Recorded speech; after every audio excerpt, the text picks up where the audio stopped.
This essay is dedicated to Heather Heyer, who was killed by a white supremacist in Charlottesville, Virginia, on August 12th, 2017, during an anti-fascist rally in which members of different anti-fascist groups showed up in Charlottesville to oppose and obstruct an alt-right neo-Nazi gathering that was being held in the city.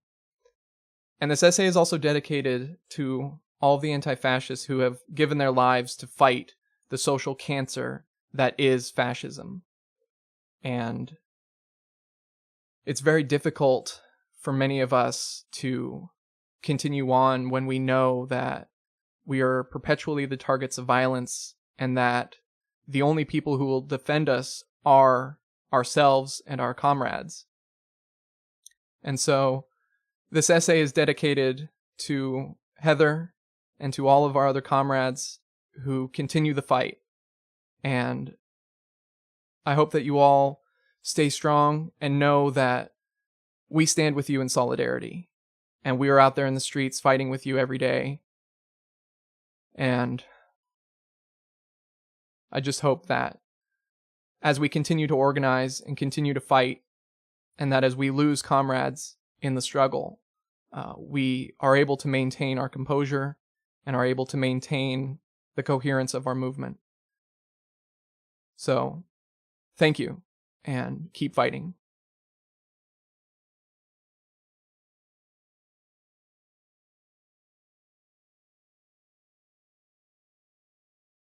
This audio production was made in collaboration with Audible Anarchist. Fascists are the Tools of the State by Peter Gelderloos. 1. Fascism is widespread in many industrial and post-colonial countries, existing as extreme nationalism, neo-Nazism, or some other extreme authoritarianism. In nearly all cases, the rank and file of the fascist movements tend to be dispossessed members of a privileged group in society, for example, poor whites. In pre-World War II Germany, most working-class Germans were impoverished by the Depression, in contrast to their self-image as a wealthy, powerful nation. In modern Germany, neo-Nazi political parties win the most votes, often more than 10% of the total, in states where unemployment is highest. In the US, poor Southern whites, who do not enjoy the wealth promised to white people of the richest nation on earth, often join the Ku Klux Klan. In Rwanda, the Hutus, impoverished and in great need of land, expressed their desire for more wealth and power by identifying with the majority ethnicity, joining the fascist Hutu parties responsible for the genocide. There has been a similar fascist movement among Hindus in India, asserting their power as the majority ethnicity. Thus, fascism can be seen as a response to disempowerment and broken promises of privilege. 2. Fascism can also be seen as an elite phenomenon, a gentleman's movement. The German Nazi Party included many of the richest industrialists. The Spanish fascists behind Franco were an alliance of generals, landowning aristocracy, and church leaders, while Mussolini said fascism should better be called corporatism because it is the blending of state and corporate power. In the US, the KKK was originally a gentleman's club, and before World War II, the richest industrialists, Hearst, Rockefeller, Ford, DuPont, Morgan, supported the fascists in Europe. Currently in the US, many elite conservatives support the anti-immigrant group Minutemen and other crypto-fascist groups. Fascism is especially connected to conservative segments of the elite who are afraid the expansive strategies of the progressive elite will backfire and destabilize the whole system. In these manifestations, fascism is a way the elite preserve traditional morality, strengthen social hierarchy, and defend against revolutionary activity among the lower classes. 3. The basic ideas common to fascism, anti-immigration, racial purity, white supremacy, political empowerment through nationalism, the social Darwinist ideas of survival of the fittest, anti-Semitism, are all empty and incorrect. Anti-immigration is hypocrisy.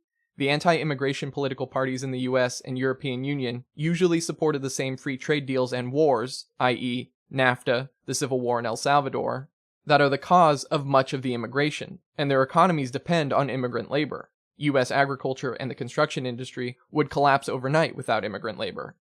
European governments that are supposedly worried about protecting their cultures from immigrants are often the same ones that colonize the countries from which the immigrants are coming.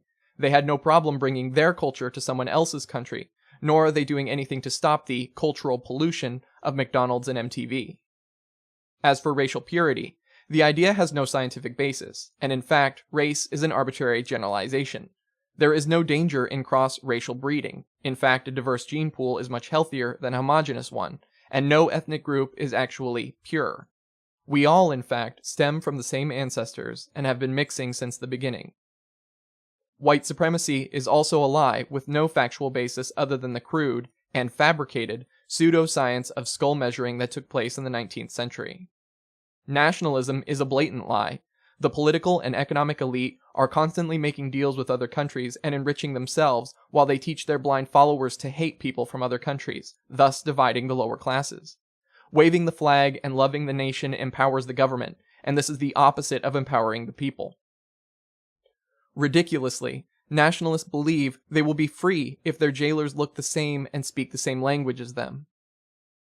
Social Darwinism, the idea of survival of the fittest enshrined as a political system, has nothing to do with the scientific Darwinism. In fact, Darwin never used the phrase survival of the fittest, and he found that species survive by adapting themselves to nature, not waging a war against it. In fact, humans waste their greatest evolutionary advantages, the abilities to communicate and think creatively, by conforming to strict social hierarchies that have no actual natural basis. As for anti-Semitism, in the Middle Ages, the same people who killed Jews also put them in the role of moneylender and depended on them. In the 20th century, anti-Semitic capitalists claimed Jews were part of an international Bolshevik conspiracy, while anti-capitalist anti-Semites said Jews were part of a conspiracy of bankers and capitalists. Clearly, fascists just use Jews to stand in wherever they need to blame someone. 4. So many fascists and neo-Nazis could not go on believing such stupid, baseless ideas unless their hatred served an important purpose. Clearly, we cannot take fascist ideas seriously, but we must take fascists themselves seriously because of all the murders, social violence, and intimidation they are responsible for. So if fascism is useful, we must ask, to whom is it useful? The previous example of anti-Semitism offers a clue. Fascism provides a scapegoat. Fascism encourages poor members of the dominant group, e.g. poor whites or poor Christians, to hate some other group so that their real enemy will be safe. Poor people have good reason to hate rich people. If Jews can stand in for rich people, as part of some international bankers' conspiracy, then poor people will hate Jews and Judaism, rather than hating rich people and capitalism. When this happens, the elite can smile and be at peace. They are safe from the anger of those they exploit. The hatred of fascism also targets oppressed groups. In U.S. history, this means blacks, Native Americans, and Latino immigrants. Poor whites must take part in exploiting the lowest classes. In the days of slavery, they often held the whip. According to the mythology of white supremacy, all white people are supposed to be superior, including in terms of wealth and power. Fascism teaches poor, powerless whites to blame and hate the blacks and immigrants for causing crime or stealing our jobs, instead of their true enemy, the elite. This hatred also creates a psychological distance that makes it easier for them to oppress people of color and harder for them to unite. It is rich white people, the capitalists and government elite, who become rich from slavery, immigrant labor, and other forms of exploitation, but it is the working class whites who must play the role of police.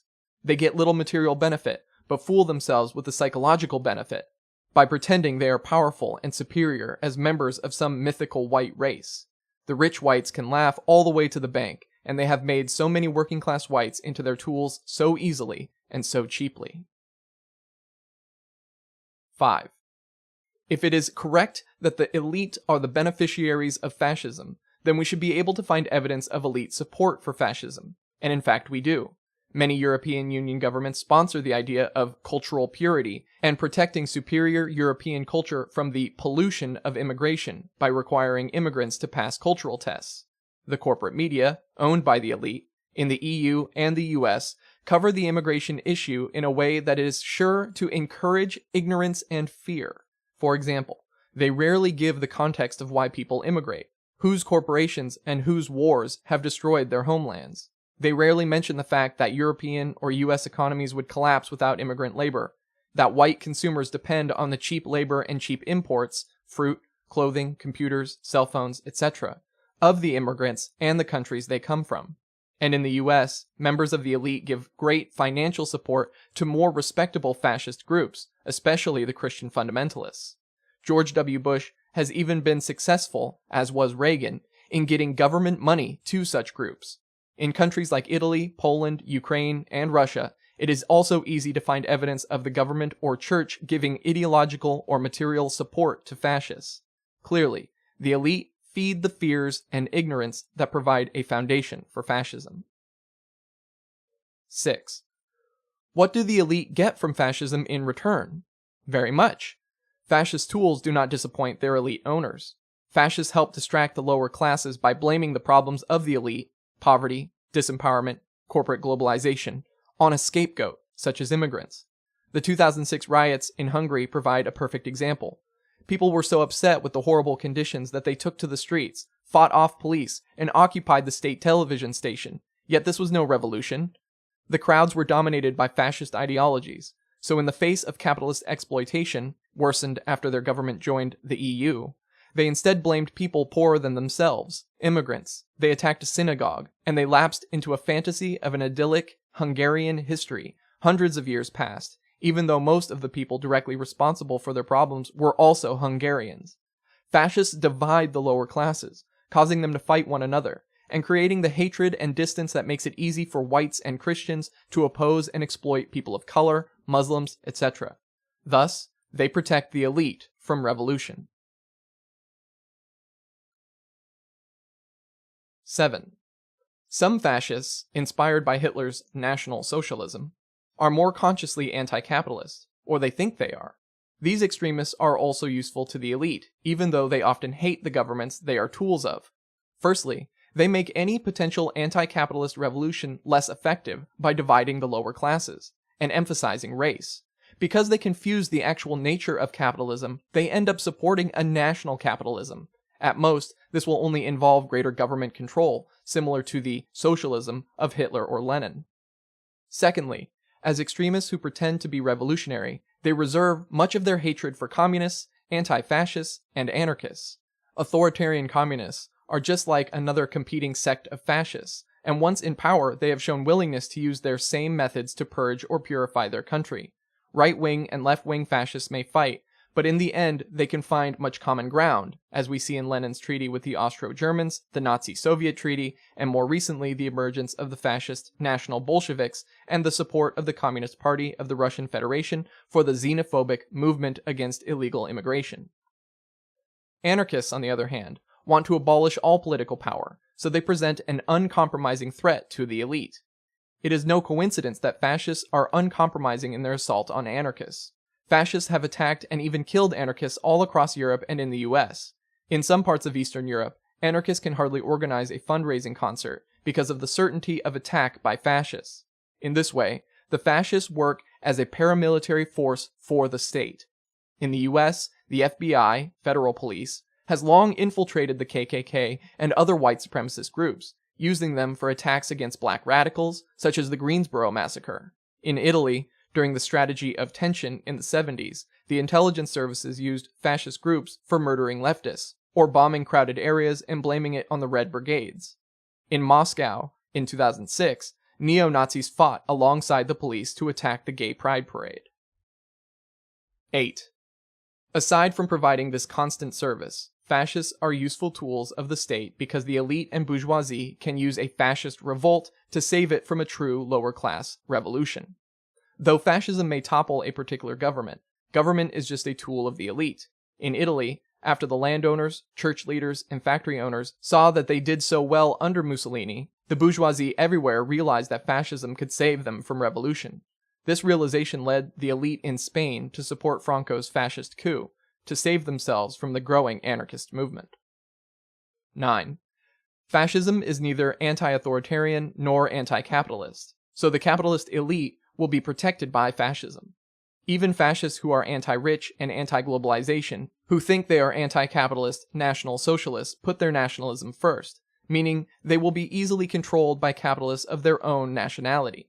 They have deprived themselves of the weapon of solidarity by cutting themselves off from the people of other nations. Nationalist governments that have won the support of fascists uphold capitalist inequalities and continue to facilitate globalization. The only problem is that they distract everyone from the same old problems by waving the flag, launching a war against a weaker country, or blaming some minority. But the problems of poverty and disempowerment remain. Thus, fascists who think they are defending the nation or strengthening their people are really just licking the boot. They are asking to be controlled by leaders of the same nationality. They are blindly swearing allegiance to an elite who will indulge their petty prejudices, and they are ensuring that their exploitation and powerlessness will continue. 10. Many fascists, particularly the neo-Nazis, base much of their criticism of social problems on race. But it is important to understand that in scientific terms, race does not exist. Some people are lighter than others, some darker, but there are no clear lines, and everybody has mixed heritage. In terms of genetics, there is far more diversity within a single race than there is difference between the averages of the various races, i.e., your genes could easily be closer to those of someone from another race than to someone who is the same race as you. Race is a social invention. The concept did not exist until Europe began its colonial phase. Once they began enslaving Africans, colonizing Asians, and exterminating Native Americans, the European elite began speaking in terms of race to separate themselves and dupe lower-class Europeans into filling the role of police and cooperating with the exploitation of the most oppressed. In the early American colonies, the ruling class had to quickly impose laws against whites marrying with Africans or living with Native Americans, because on several occasions the lower-class Europeans joined with the colonized people in rebellion or ran off to live with them, finding those societies to have more freedom. 11. Capitalism and the state will always produce resentment and rebellion. People do not like to be controlled or exploited. The racism and authoritarianism of the state will cause some malcontents to blame the scapegoats and cling to fascist ideals of rebellion. Direct propaganda by the state ensures the growth of fascism within the populations of the dispossessed. Thus, as long as the state exists, fascism is inevitable. Those who oppose fascism must support anti-authoritarian revolution. Authoritarian revolution is no answer, because the state is a tool of domination, and even if it can be taken out of the hands of a particular capitalist class, it will turn those who wield it into a new, similar elite class. And after all, the authoritarian left revolutions brought about governments like the USSR that were similar to the fascist states in many ways. But if there is a strong fascist movement, revolution becomes difficult or impossible because of the ability of fascists to divide the lower classes and attack revolutionaries. 12.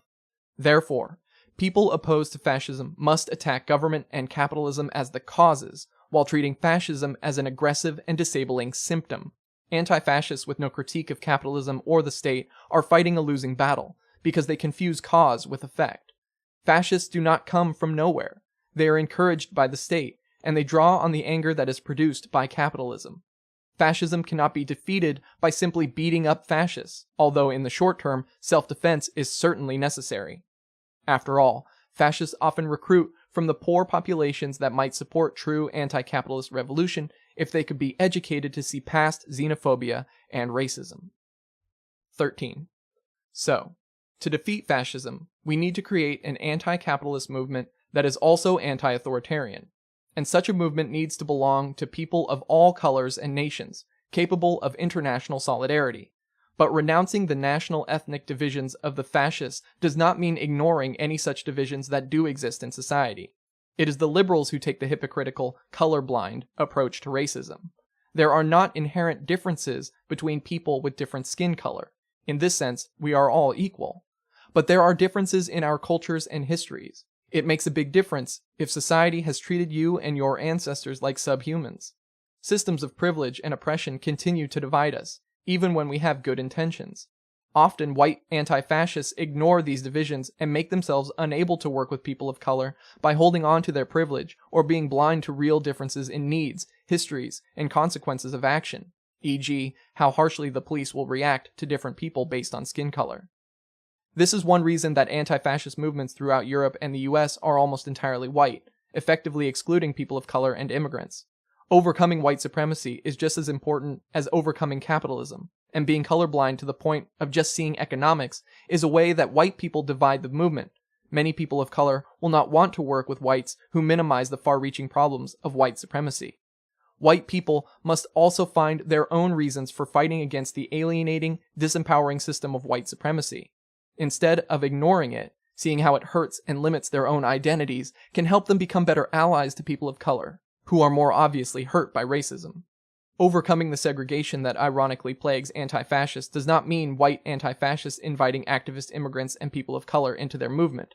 On the contrary, it means white anti-fascists need to understand how they can be better allies to those who suffer fascism most directly.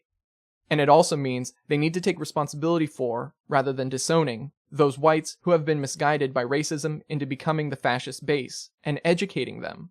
Therefore, the immediate steps towards building a movement capable of destroying fascism at its source are understanding how our society feeds fascism and learning where to obstruct this process.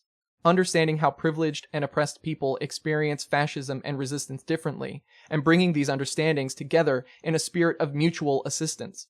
And directing the rage of people insulted daily by exploitation and authority away from the scapegoats and towards the deserving targets, capitalism and the state. This has been a production of Audible Anarchist. You can find more Audible Anarchist on YouTube.